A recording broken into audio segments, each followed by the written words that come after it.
Some more breaking news about Secretary of Defense Pete Hegseth that dwarfs the already bad news that's been surfaced against him. According to new reporting, Pete Hegseth had an internet connection that bypassed the Pentagon security protocols set up in his office to use the Signal messaging app on a personal computer. The existence of the unsecured internet connection is the latest revelation about Hegseth's use of the unclassified app and raises the possibility that sensitive defense information could have been put at risk of potential hacking or surveillance. Known as dirty internet by the IT industry, it connects directly to the public internet where the user's information and the website's access do not have the same security filters or protocols that the Pentagon's secured connections maintain. The biggest advantage of such a line is that the user would not show up as one of the many IP addresses assigned to the Defense Department. Essentially, the user is masked. And one might ask, why might certain IP addresses be blocked from the Defense Department? Because they might expose the Pentagon to hackers or infiltration from foreign countries. And perhaps the party that spent the better part of a decade decrying Hillary Clinton's recklessness with a personal email server might be the first ones to understand that.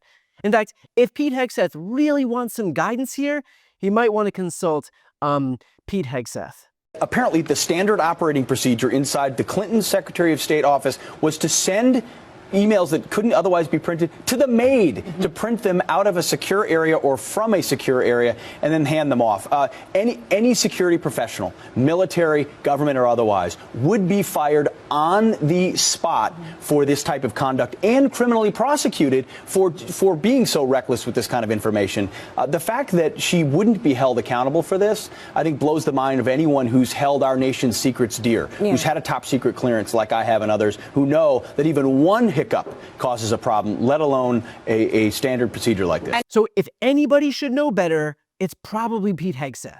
In other words, not only did Hegseth use an unsecured app, but bypassed the Pentagon security protocols to also put that app on a personal computer.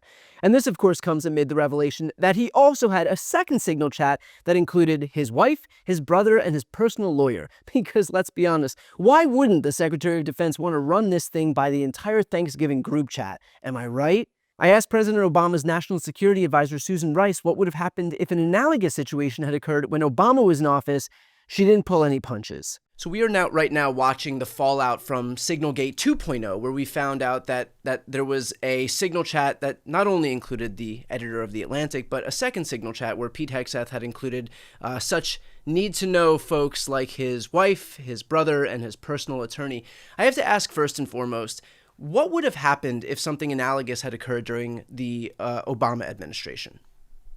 The Secretary of Defense would have been fired in a heartbeat after the first outrageous revelation of Signalgate 1.0, along with many of the others. And that's because, Brian, they were conducting sensitive deliberations about whether and when and how to engage in military action against a foreign adversary on an unsecure non-governmental system. And then Hegseth took the outrage to a whole new level by putting sensitive, classified operational details into, now we know, both chats, one among the National Security Council principals or cabinet level secretaries, and then this new one that we've just learned about, which is even more outrageous, with members of his family and personal advisors. This is a huge breach of national security. It puts our men and women in uniform at risk because these conversations occurred on Signal, a commercial application, and we now know on Hegseth's personal cell phone, which can easily be hacked and is likely certainly being monitored by our most sophisticated foreign adversaries. So can you dig into that bit a little bit? Because that's what interests me, because there's a lot of folks who say, you know, there has been a lot of disparagement of Signal, and Signal in and of itself is a secured app. But what does it mean, for example, that he uses his personal device, and how can that make even a secure app like Signal that much more unsecure? Well, first of all, Signal is end-to-end encrypted, which makes it, for a commercial application, pretty strong. But it is not anything like the kind of encryption that we utilize in the national security agencies for communications that involve classified information, which this clearly is. And so there's no comparison. You know, people like to use Signal, and it's certainly better than nothing, but it is not the equivalent of a classified system. Point one. Point two is that in particular, when you are using Signal on a cell phone, and especially a non-government issued cell phone, which our adversaries are certain to take an interest in. Look, as a former national security advisor to this day, I expect that the Chinese and the Russians and the Saudis and perhaps the Israelis and maybe the Iranians are in my cell phone. And they are still curious about what I say and do. And I'm mindful of that as I conduct my business. Any national security official needs to expect that their phone can easily be compromised, because that is the capacity that we know exists. And look, I think by now you understand the ways in which Hegseth has put our national security at risk and continues to put our national security at risk. I think you also understand that, given Hegseth's outspoken hostility for Hillary Clinton, none of this is a surprise to him. If there is one issue that a former Fox anchor should be able to appreciate, it is that the reckless use of personal devices is disqualifying, given their own decade-long hysterics about it.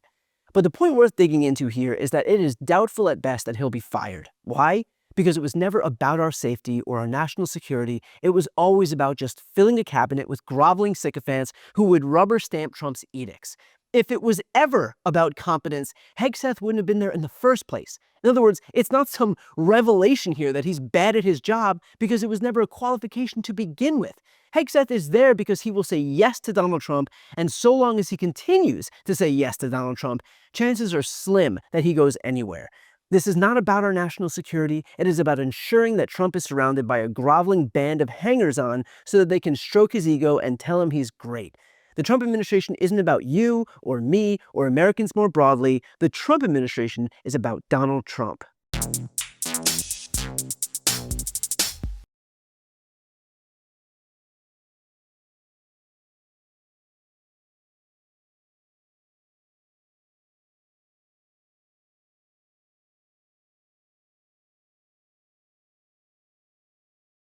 Before you go, if you enjoyed this content and you want to see more and support independent media, please subscribe to this channel. The subscribe button will be right here on the screen.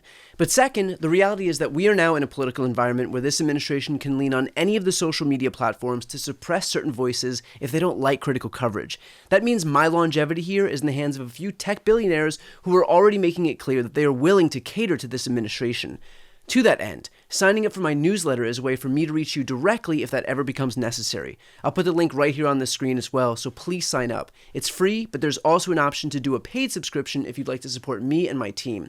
I really appreciate it. Thanks so much for watching.